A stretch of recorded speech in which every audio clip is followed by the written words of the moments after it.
Hi, everyone. Thank you for joining us today for Constangy's webinar, H-1B Navigators, Preparing for CAP, Registration, and Travel Amid Potential Election-Driven Changes. A couple of housekeeping items before we get started. If you have questions throughout the presentation, please use the chat function in the toolbar located at the bottom of your screen. Our presenters will leave time at the end to answer them. This program is approved for Sherman HRCI credit, and we'll share those codes at the end of the presentation, so please stick around in order to get them. Lastly, we will be providing a copy of the PowerPoint used during today's webinar and a recording of the presentation. These materials will be sent to you once the recording has been uploaded by tomorrow morning. I'm pleased to introduce today's presenters, Justin, Barbara, and Daniel. Justin, a partner located in our Raleigh office and co-chair of our immigration practice group, brings over 15 years of experience helping employers navigate the complexities of business immigration, including visa programs, compliance, and training. Barbara, based in our Atlanta office, focuses on business immigration, assisting corporations and academic institutions with non-immigrant visas and permanent residence for professionals, researchers, and executives. Finally, Daniel, an attorney also in our Raleigh office, guides multinational companies through their U.S. immigration needs, including non-immigrant visas, permanent residence, and compliance across various industries. And now I'll turn it over to them to kick off today's presentation. Good afternoon to you all. My name is Barbara Kihumba. As I've been introduced, glad to have you all here and welcome to our webinar. In today's webinar, we will provide an overview of the H-1B CAP process, H-1B CAP registration and lottery. We will also discuss post-lottery selection strategies and also discuss international travel for foreign nationals who will be traveling during the holidays. And given that we've had a recent election, we're also going to discuss changes to immigration policy under a second Trump administration. Please save your questions for the end of the session. We will be taking questions at the end of the session. So just to get us all started, just a little bit of background of the H-1B visa. As some of you may know, the H-1B visa is the most common work visa in the United States for foreign nationals. Who are in professional occupations. And when they say professional occupations, they basically mean an occupation that requires a bachelor's degree or higher or the equivalent in a specific field to perform the job duties. The H-1B visa generally has a time limitation, a maximum period of 6 years, and can be extended beyond the initial 6-year period if the individual has done certain milestones in the green card process. The annual H-1B cap is set by the government and is currently set at 65,000 visas a year. And there's an additional 20,000 visas for individuals who have a U.S. advanced degree, a master's degree or higher from a U.S. university or college. In this last lottery that was held in March of 2024, the U.S. Citizenship and Immigration Services received over 479,000 registrations. It's the H-1B CAP registration and lottery is highly competitive. The current selection rate is estimated to be around 25%. So what generally individuals term as the lottery or the CAP registration in other lingo is the electronic registration process that the employers use to basically apply for H-1B CAP subject visas for workers. Individuals who have never held H-1B as an H-1B visa in the past, a CAP subject visa, must first be put through the H-1B CAP registration and lottery to obtain the visa. Also, individuals who worked for what they call CAP exempt entities, discussion that I will discuss later in the slides, and who wish to now transition to a private employer under a CAP subject H-1B visa, also must be put through the H-1B CAP registration and lottery. And if selected, then the employer can apply for the H-1B CAP subject visa on their behalf. The employer completes the registration process, which requires basic information about the prospective employer and each requested foreign worker to be put in the lottery. The H-1B registration is held in March of every year. The last registration was held in March of 2024. The USCIS has not yet announced the dates in which the fiscal year 2026 lottery will be held. It is likely that U.S. Citizenship and Immigration Services will make that announcement later in the year or early January. The employer, in order to enter workers in the H-1B CAP registration, the employer must create an online account with the U.S. Citizenship and Immigration Services, also known as My USCIS account. The employer has to provide basic information about the business, such as the name of the business, the employer tax identification number, the address of the business or the organization, and the employer's contact information. Recently, in March of 2024, USCIS made quite a number of changes in the H-1B CAP registration and process. The agency issued a final rule to strengthen the integrity and reduce the potential for fraud in the H-1B registration process by creating a beneficiary-centric selection process for the registration. The new rule basically allows each beneficiary to have the same chance of being selected in the lottery, regardless of the number of times the individual is entered in the lottery. Also requires that the employer provide valid passport information or travel documentation for each beneficiary who's entered in the lottery, and each beneficiary must only be registered under one passport or travel document. For many years, the H-1B CAP registration fee was $10. The new rule that was passed in March of 2024 significantly increased that fee to $215 per registration. The new fee will take effect in the upcoming fiscal year 2026 lottery, which will begin in March of 2025. The new rule also, just another note that the new rule also created an electronic process for filing the H-1B petition, the Form I-129. So now employers can file the H-1B petition electronically through a website that USCIS has provided. In terms of process, and how the H-1B CAP registration and lottery is run. Registrations are entered electronically with the U.S. Citizenship and Immigration Services. USCIS then runs a random electronic process where registrants are selected. Once the registrants are selected, the agency notifies the employer usually around end of March or early April about on the selected cases.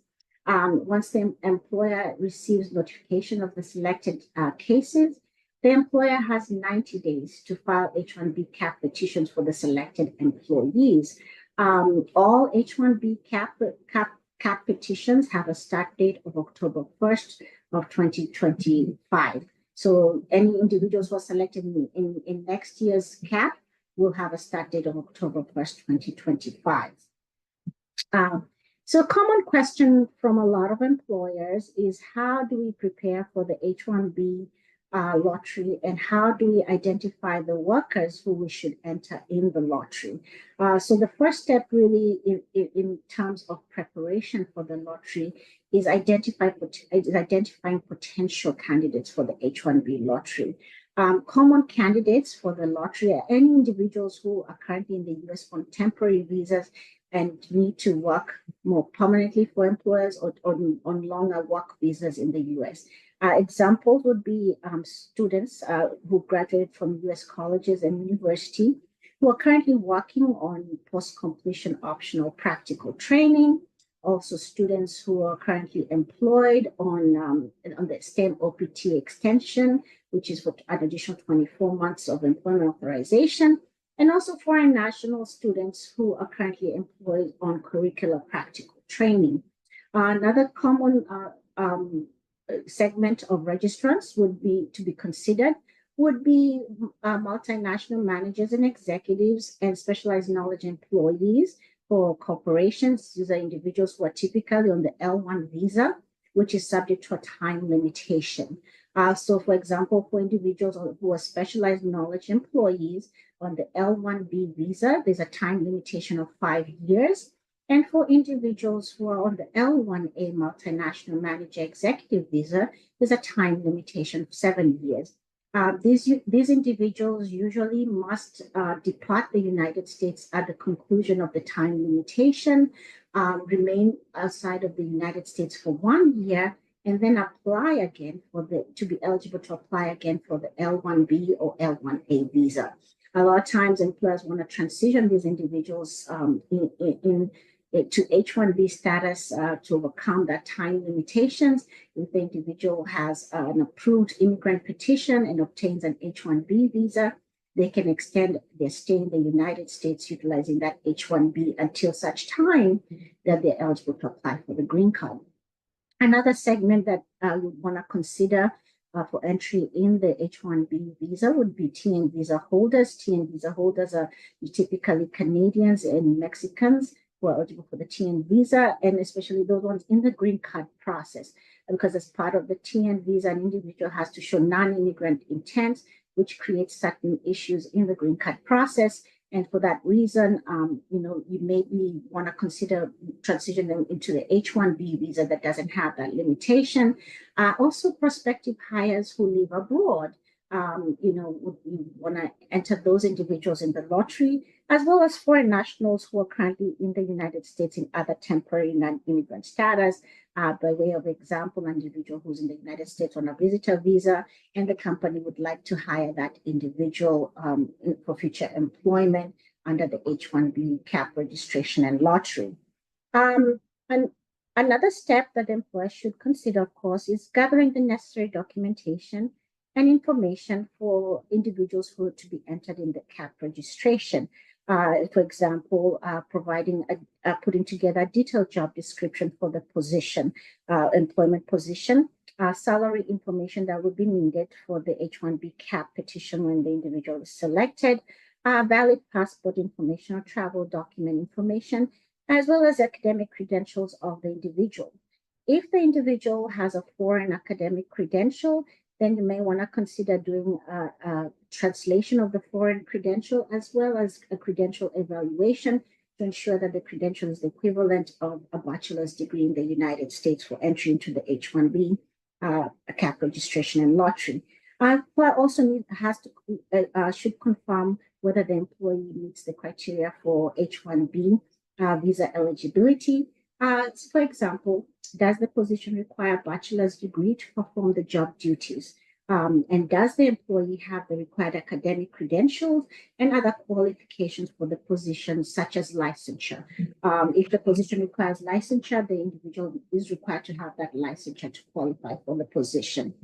For individuals who are not selected in the lottery, common questions that comes up is what are their options? And there are some alternative options that the employer can consider as well as the foreign national.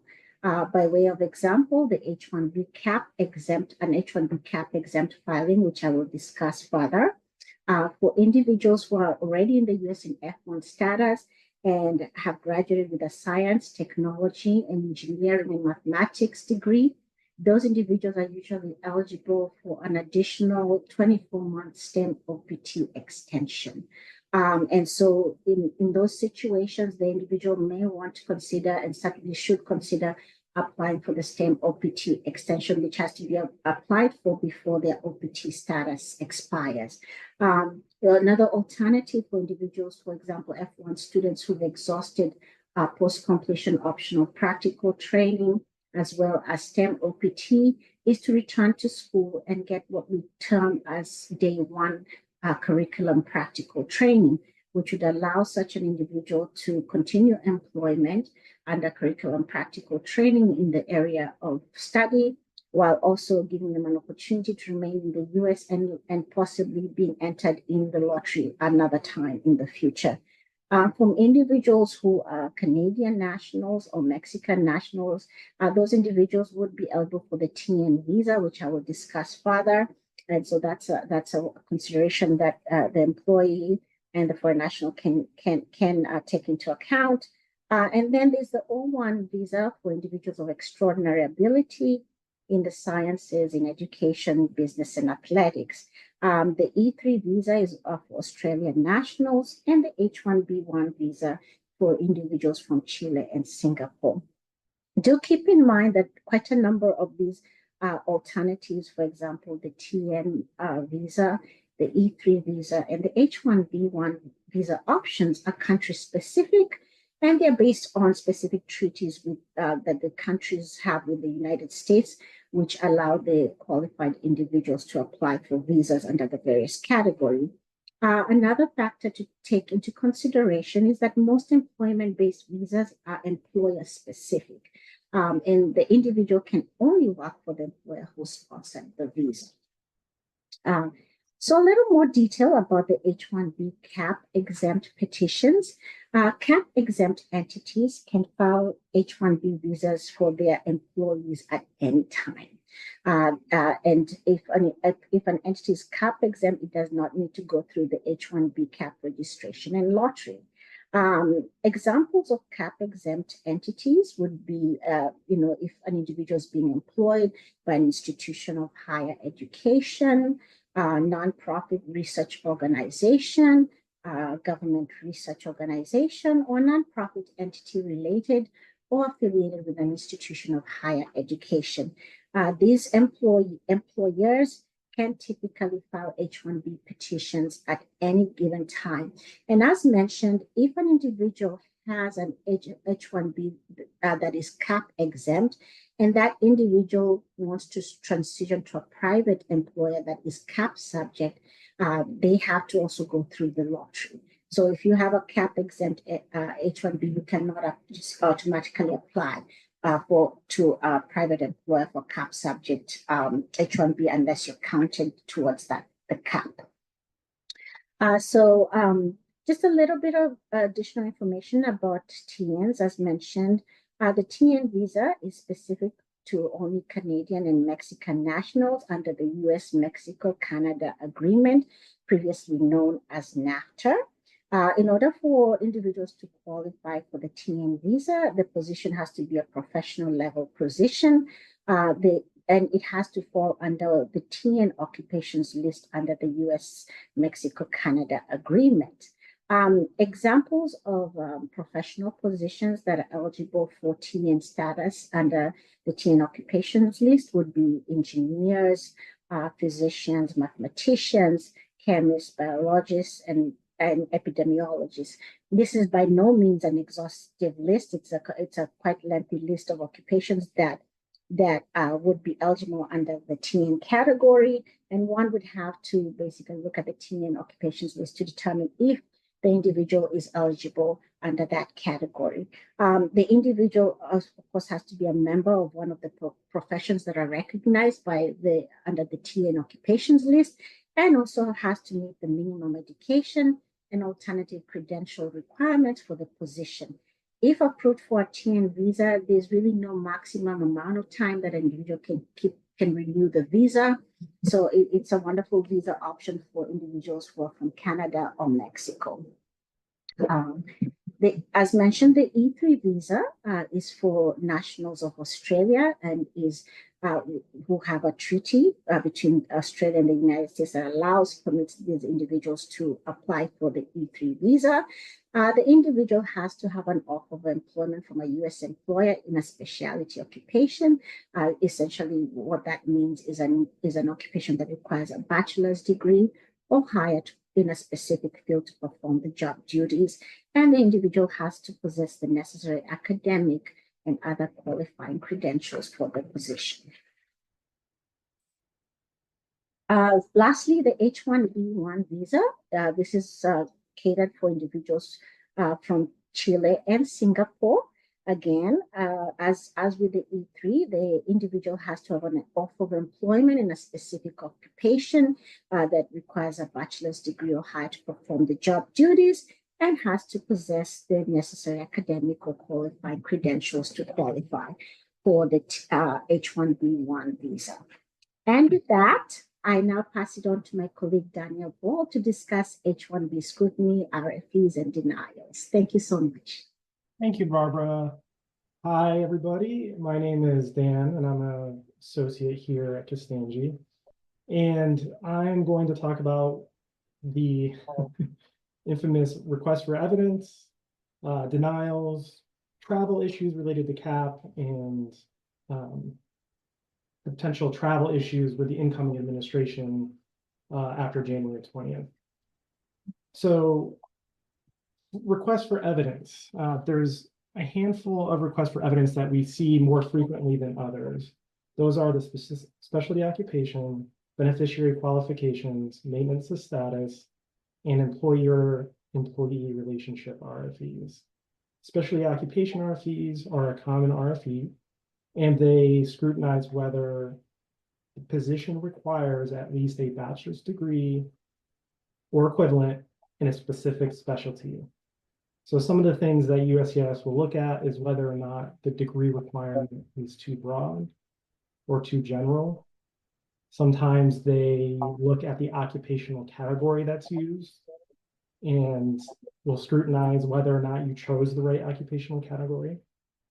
They will also sometimes question whether or not the position is sufficiently complex enough to require a bachelor's degree in a specific field. So these are some of the things they're questioning, and some of the ways just generally that those RFEs are overcome is getting letters from the employer to show, yes, this job requires a degree in this field, and it's complex for X, Y, and Z reasons. You can supply job postings from the company to show that you typically hire people with this background in this degree field. You can say the same to show that competitors also require foreign nationals with similar degree backgrounds, etc. And you can also show work product to show that the job is complex and unique and requires at least a bachelor's degree in that specific specialty. So one of the other RFEs we get is the beneficiary qualifications, and that usually is USCIS looking into the education of the foreign national to see if it does match up with what you're requiring. This typically comes up in the context of whether you're using education plus experience to qualify someone for a role. So in other words, you're using education experience to show that it equates to a bachelor's degree. I won't go on any further than that because it gets a little bit complex, but that is one of the RFEs that we see. Another typical RFE is a maintenance of status RFE, and that is USCIS simply asking to show that the foreign national has maintained their current status. And they're usually asking for things like pay stubs, tax returns, or employment verification letters. This typically comes up when a foreign national might be on a dependent status, like an H-4 EAD, for instance, or whether they are on F1 CPT, student work authorization. And sometimes if a foreign national has traveled, that can also raise maintenance status questions from USCIS. The last RFE that we see, this one's not quite as common. It's the employer-employee relationship. And that is when USCIS is asking for evidence to show that the employer controls the beneficiary's work. They have the ability to hire, fire, and supervise the employee. This generally comes up in the context of third-party placement, or when a worker is placed at a third party, we see that RFE usually in that context. Also why it's a little bit more rare. So that's it on RFEs. If you have any questions on RFEs, please do put it in the chat. We'd be happy to discuss at the end here. If a case is denied, there are usually options for the foreign national. Sometimes they can sometimes stay on their current status. They can potentially switch to a different status. Maybe they have a spouse that's on an H-1B, for instance, and they can switch to an H-4 dependent status with an employment authorization. You can also have the option to appeal in certain cases. when there's an option to appeal, generally speaking, you have 30 days to file that appeal. The success rate with appeals is relatively low. I have seen cases overturned when there's a good argument. It does take some time to get an answer, but that might be an option depending on the reasoning for the denial. In other cases, if someone is on, and I'm going to get into this in the next slide actually, but if someone is on you don't have to change it, just thank you. If somebody has a change of status petition, and I'm going to go over the different types of H-1B CAP petitions you can file. But if somebody has a change of status petition pending and they travel outside the US, the change of status portion of the petition could be denied for that travel, and instead an out-of-country petition will approval, I should say, will be issued. So that's a type of denial we'll see. I'll explain that in more detail here once we move to the next slide. But there's one more thing I wanted to mention here, and that is if a foreign national is on a student F1 status in OPT or STEM OPT, they can potentially get an extension of that if they file an H-1B CAP case. So this is called CAP gap, and it extends their F1 status until October 1st or September 30th. And if there's a denial that occurs on the H-1B CAP case during that period, they do get a 60-day grace period to either switch to a new status or depart the country. Justin, if you want to move to the next slide. So I'm going to kind of move into international travel and explain those two different ways you can file a CAP petition. So the two are whether you want to file a change of status or if you want to file an out-of-country petition. Usually you make this decision based on whether or not the foreign national is located in the US and whether if they plan to travel. Because again, if they have a change of status pending and they travel, the change of status will be considered abandoned and an out-of-country approval will be issued. An out-of-country approval requires you to go to the consulate, get an H-1B visa, and then re-enter the US before the H-1B is activated.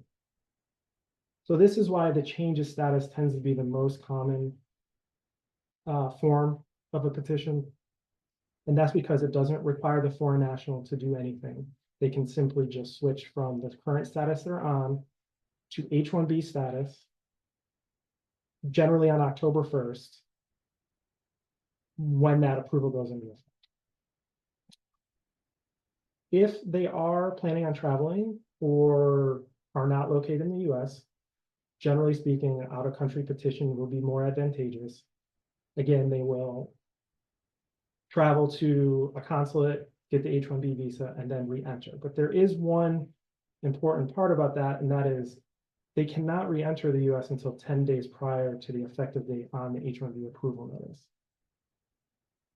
So it's important to look at visa appointment dates in advance to sort of line up the timing. Otherwise, you can end up in a situation where a foreign national is outside the country for longer than expected. Currently, visa wait times at consulates around the world are backlogged. They will likely be more backlogged during in the future during the Trump administration, as Justin might talk about here in a minute. So it's just good to, as soon as you can, have your foreign nationals, look at getting a visa appointment. Again, this is just reiterating, if they travel while the change of status is pending, it'll be considered abandoned and they'll have to process their H-1B visa abroad. Going back to that student F1 CAP gap situation, if they travel while the change of status is pending, the petition will be considered abandoned. So we do not recommend that they travel on CAP gap usually. And if it's considered abandoned, they cannot then re-enter the US in F1 status. they would have to wait until they have the H-1B approval, process at a consulate, and then re-enter, but they cannot re-enter until at least 10 days before the start of the petition.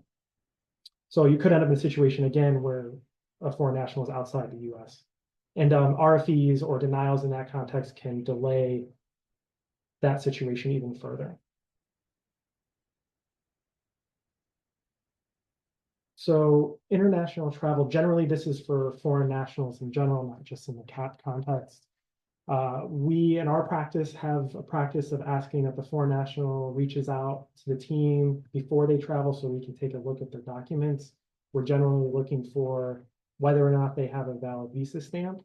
You know, if they need to go to a visa stamping appointment abroad, we would want to know that.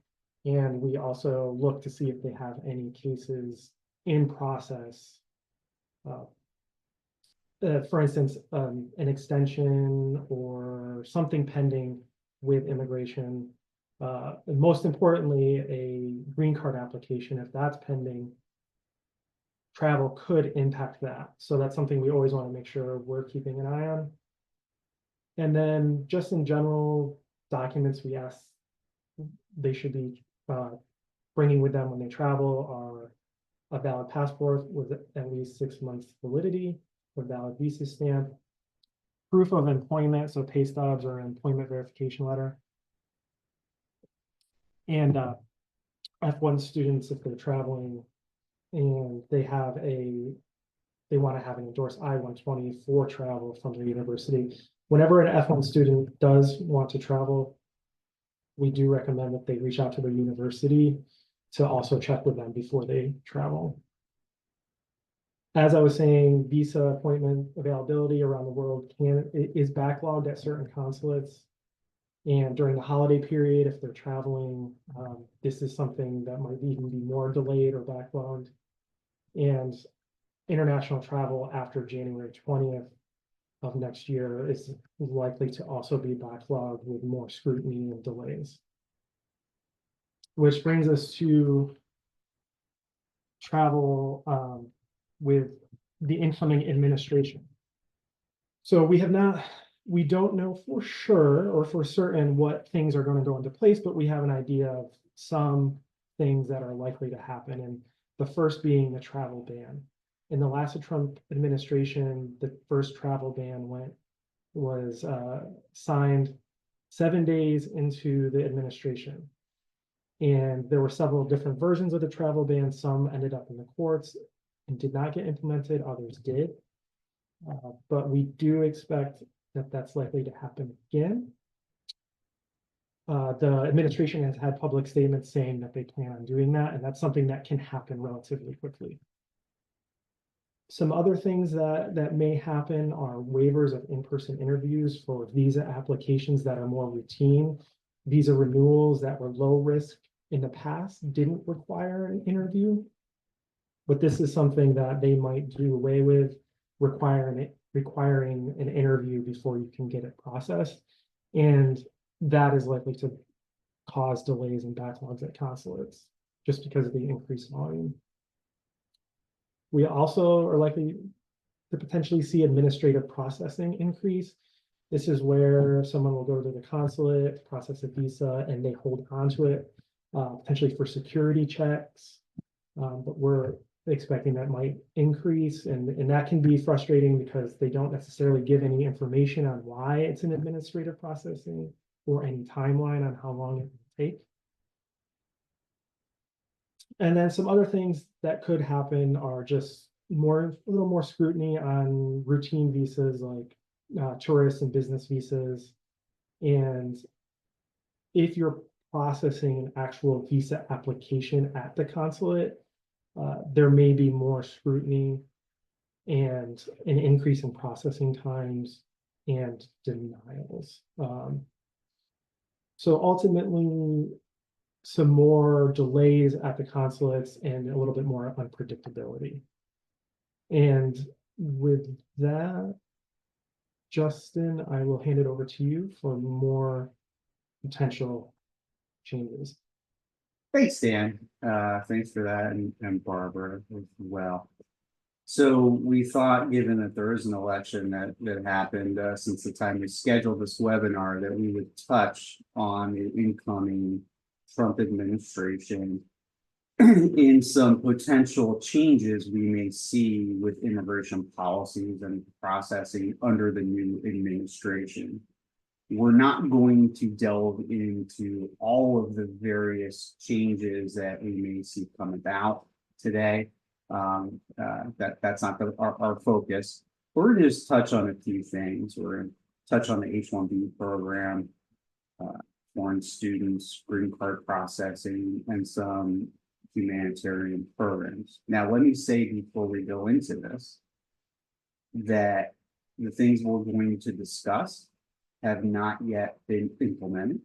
The Trump administration has not even taken office yet. That's not happening until January 20th.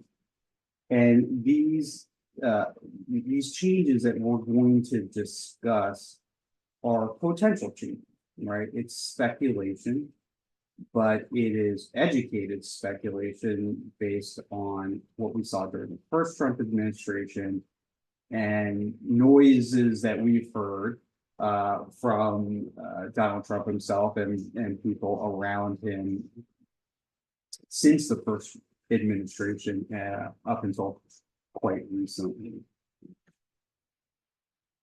So under the current Biden administration, looking at the H-1B program, we see an average denial rate at about 3%. And this is for initial H-1Bs, not, for example, extensions of stay. These are new H-1Bs. It's about a 3% denial rate is what we have seen. Under the Trump administration, we saw denial rates much higher, and at one point reached 24%.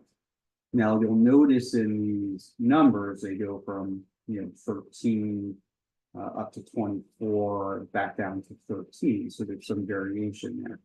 This is because during the Trump administration, there were various policies and regulations being implemented, and some of them were not successful and had to be withdrawn. So it was sort of a changing field. The ground was changing under us during that time.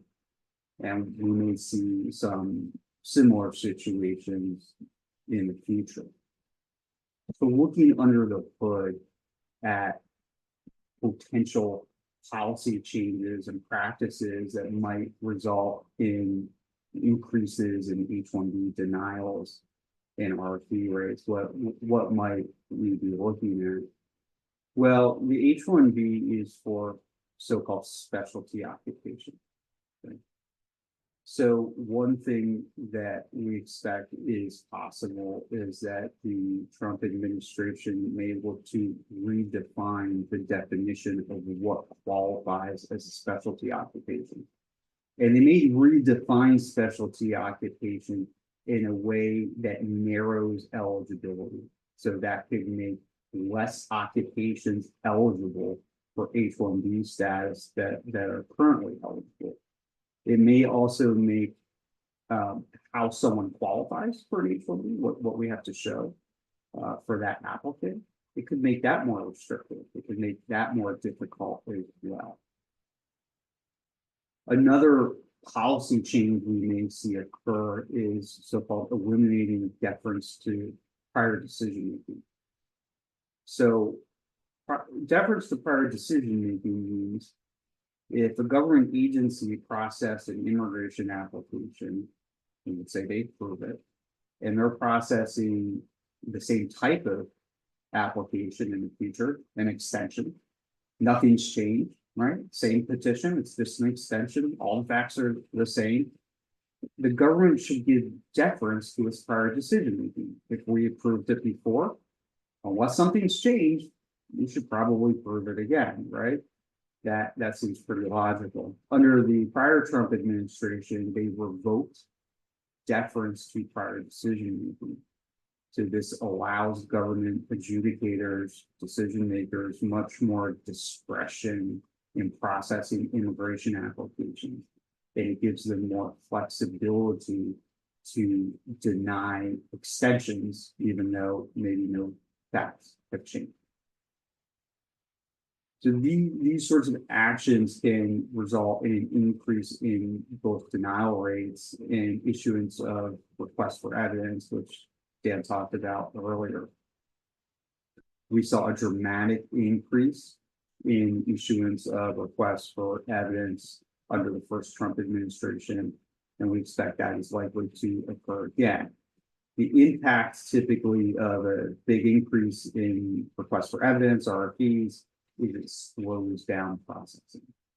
And we expect immigration processing in general to likely slow down under the incoming Trump administration. Another potential significant impact for H-1B workers is the possible elimination of what's called H-4 EADs. So H-4 status is the dependent status that family members get of an H-1B principal visa holder. The spouses of certain H-1B visa holders are eligible to apply for employment authorization in the form of an EAD card. The certain H-4 spouses are eligible to work in the United States on H-4 EADs. Under the first Trump administration, we were concerned that they were going to revoke the regulation that allows for H-4 EADs, and there were noises that they may do so. It did not come to pass. So it may not come to pass during the second Trump administration, but it is certainly a possibility to be aware of. Another possible change to the H-1B program that we may be looking at is a change to the prevailing wage levels that are used in the H-1B process. All H-1B workers must be paid at least the prevailing wage, which is typically set on Department of Labor data. During the first Trump administration, they attempted to increase prevailing wage rates significantly. There were two attempts to do that, two different regulations. Neither regulation was successful. So that did not go into effect. But we do expect that the second Trump administration may move to try to increase prevailing wage levels again. The basic idea behind increasing prevailing wage levels is to try to price H-1B workers out of the labor market by making them too expensive for employers to use. The F1 program, right? F1 is for student statuses, so students hold F1 status. And students are eligible for employment authorization, as was touched on earlier. There's different types of student employment authorization. One is called STEM OPT. STEM OPT has been a very useful tool to many foreign students because of the situation with the H-1B cap. Because the selection rate, the chances of being selected in the lottery tend to be so low, under 30% each year. Students need to find a way to stay employment authorized while they continue to apply in future lotteries if possible. So OPT is regular OPT, optional practical training, is usually issued for 12 months. And if someone has a qualifying STEM degree from a U.S. institution, OPT can be extended for another 24 months. So that's a grand total of 3 years in student-based employment authorization, which can give people 3 different years in which to apply under the H-1B lottery process. It is possible that the incoming Trump administration may seek to unwind STEM OPT and remove it. It's a possibility. It's not something we know that's going to happen, again, to make that clear, but that is something that we could see. Even regular OPT at 12 months could also potentially be targeted, and CPT, curricular practical training, which is employment authorization during the degree program, could also potentially be targeted as well. We also may see particular nationalities targeted in terms of F1 students. For example, Chinese nationals pursuing advanced degrees in certain types of fields may be targeted, as well as Chinese nationals working in certain areas that are considered very sensitive. In terms of green card processing, there's lots of different types of green card processing. Those on this call who are familiar with green card processing in the United States already know that the process is very long, it's very complicated, and it's not easy to get to. What we should expect under the incoming Trump administration is that those processing times are only going to get longer. It's going to most likely take longer to get through most types of green card processes. We may also see more scrutiny of those applications in terms of RFPs, denials, and for a type of green card process called the firm process, we may see more audits issued by the Department of Labor on the firm process. If prevailing wages are increased for the H-1B program, that would also apply to the green card process as well. So that could potentially be another issue in green card processing. Another way in which the Trump administration previously slowed down green card processing was by introducing a requirement for in-person interviews for employment-based green card applications.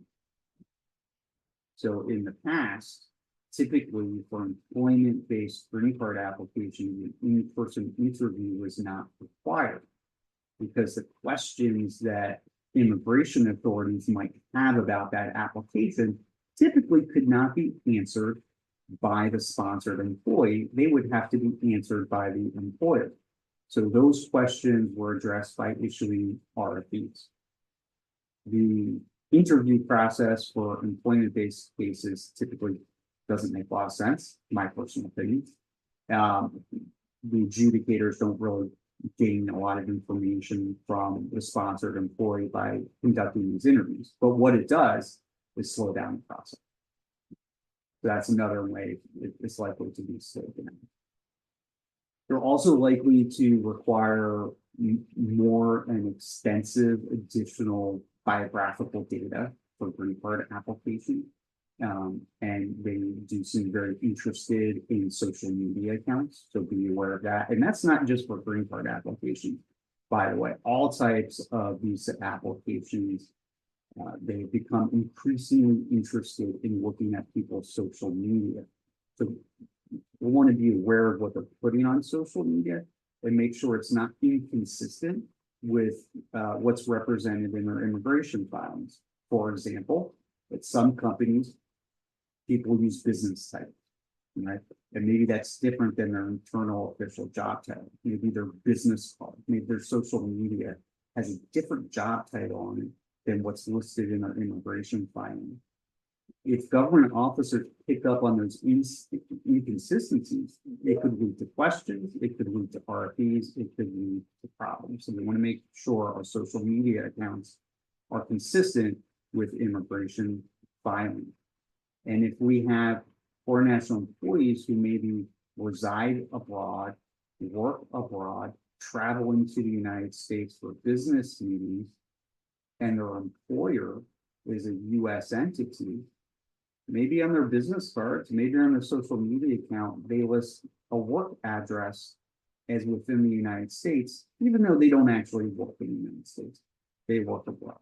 Again, that could lead to questions, that could lead to problems. So we want to make sure that our social media accounts are consistent.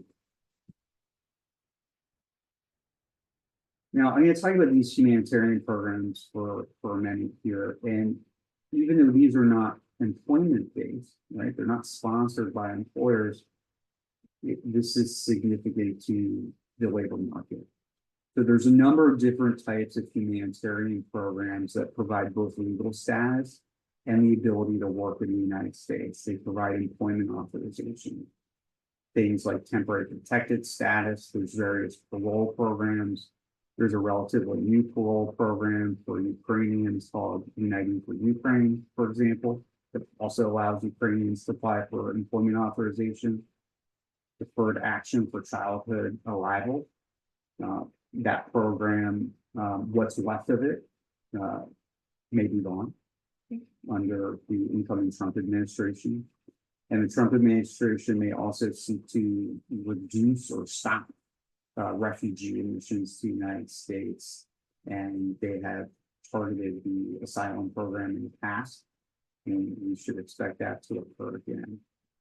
This is significant for employers because, particularly in certain types of industries, there are a lot of workers whose legal status and employment authorization comes from this humanitarian program. If you look at industries like hospitality, construction, various industries, you may find a lot of workers who have this type of employment authorization. So eliminating these programs will have the impact of tightening the labor market for employers, and we're already in a situation with relatively low unemployment. Some of the mitigation strategies to think about in terms of the incoming administration and changes to immigration policies and practices is, first of all, understand what does your workforce look like? What's your sponsor population look like? Who might be at risk? And when might they be at risk? When are people coming up for expiration? Right? When are people going to be traveling? Should we consider issuing travel advisories to our employees, alerting them that there may be changes coming to entry requirements to the United States, and that those changes may be unpredictable? And if sponsored employees travel, they could potentially at times have issues getting back into the United States in a timely fashion. They may encounter delays applying for visas at the U.S. consulates, or there may be various travel restrictions that get imposed while someone is outside the United States, and then you have a problem returning to the United States. When a foreign national employee is outside the United States and something like that occurs, typically there's very little the U.S. employer can do to facilitate the return of that employee. One mitigation option to think about is, what open actions do you have with your sponsored workforce right now? Do we need to expedite any immigration actions? Do we need to get extensions filed? You may not be able to accomplish all of these things before January 20th, because that's not very far away. But maybe we need to try to accomplish these things sooner than later, sooner than maybe we normally would. As time goes on, some of these issues may become more difficult. So addressing these things earlier is recommended. We consider backup options that we may have available to us. For example, if we have someone on an H-4 EAD working for us and it looks like H-4 EADs might be at risk, maybe we should consider entering them into the H-1B lottery if they're eligible, right? Maybe they might be eligible for a different status. Maybe they might be from Canada and they might be eligible for a TN, for example. We can consider other potential options. If there are no other potential visa options, if for a large multinational company, maybe we have the ability to park employees in a third country for some period of time until we can get them into the United States. It may be that we will be able to get people into the United States, but it's going to be on a longer time frame than we planned, than we expected. So we may need to see if we have options to park employees in other locations until we can allow them into the United States, or facilitate their entry into the United States, I should say. Again, these I don't want anyone to become overly anxious or panic. These are things that are possible, things that we need to be aware of, and things that we need to be thinking about. But for various reasons, things that the Trump administration may wish to do may not happen. They may not have time, okay, because the incoming administration wants to take many actions in many areas, not just immigration, right? You have to prioritize. There's only so many hours in a day, right? So not all of the things that they want to do will be able to be accomplished.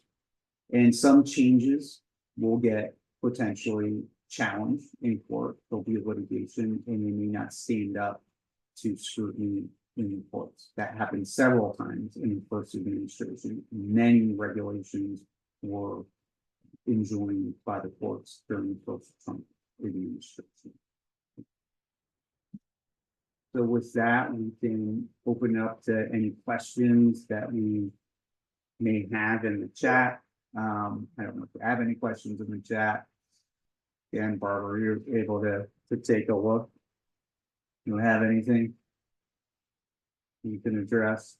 Yeah, we have, do we anticipate seeing any changes with EAD card holders with the new administration?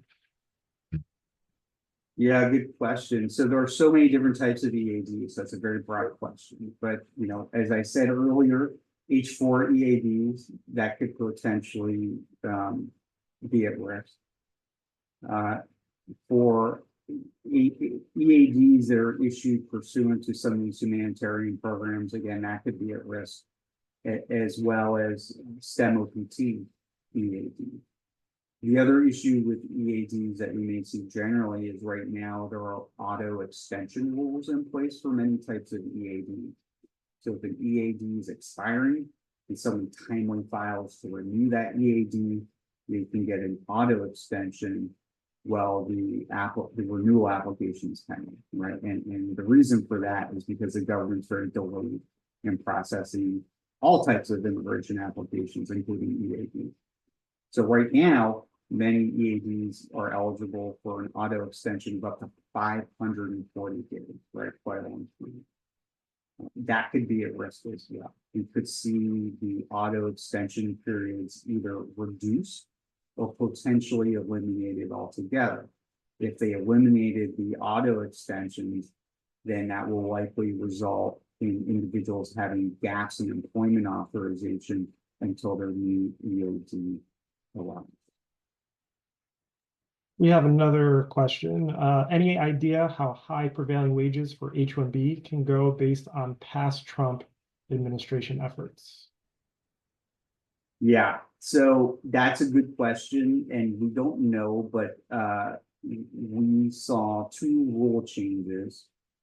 So, for example, under the first rule change, they proposed changing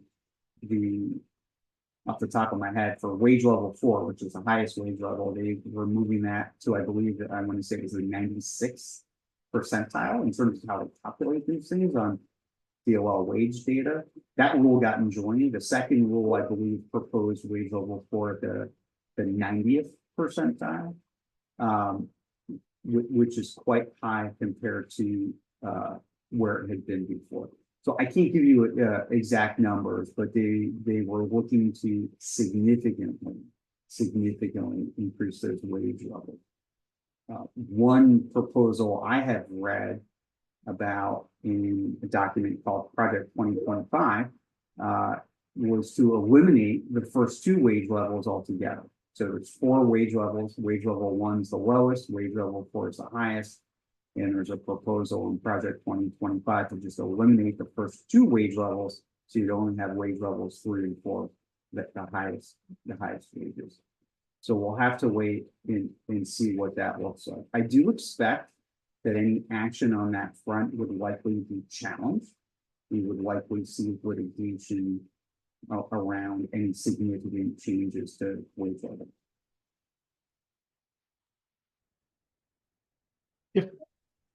If there are changes to F1 student visa within the new administration, what is the best way for a company to handle employees who we currently have employed? So typically, if there are changes, the changes are forward-looking. So we would not expect, for example, if someone already has F1 OPT, that it's going to be revoked, that they're going to lose it. But the ability to apply, for example, for new OPT might be impacted. If someone already has STEM OPT, again, we wouldn't expect that to be revoked, but they may not take new applications for STEM OPT. So we would want to look at our F1 population, understand what that looks like, what various types of F1 employment authorization our employees might have, OPT, STEM OPT, CPT, and look at what options we have. The most common option is going to be the H-1B lottery process. Another option relates to something Barbara talked about before, which is half exempt H-1Bs that can be with, for example, a nonprofit, a university. In some situations, you can have concurrent employment. So you have an H-1B with a cap exempt employer, and at the same time, you can have employment with an employer that's not cap exempt. And as long as you have both together, right, you're okay. You don't have to go into the lottery process. But if you lose employment with the exempt employer, then you have a problem. Justin, it looks like we're at time. Thank you all for joining us today. We're going to show those Sherman HRCI codes right now. That way you can jot those down if you're seeking credit. If we were not able to get to your question today, we will be sure to provide the presenters with a copy of the questions, and their contact information will be included in the post-event follow-up email, so you can feel free to reach out to them via email as well. And with that, yeah, thank you so much for joining us today. We will now end the webinar.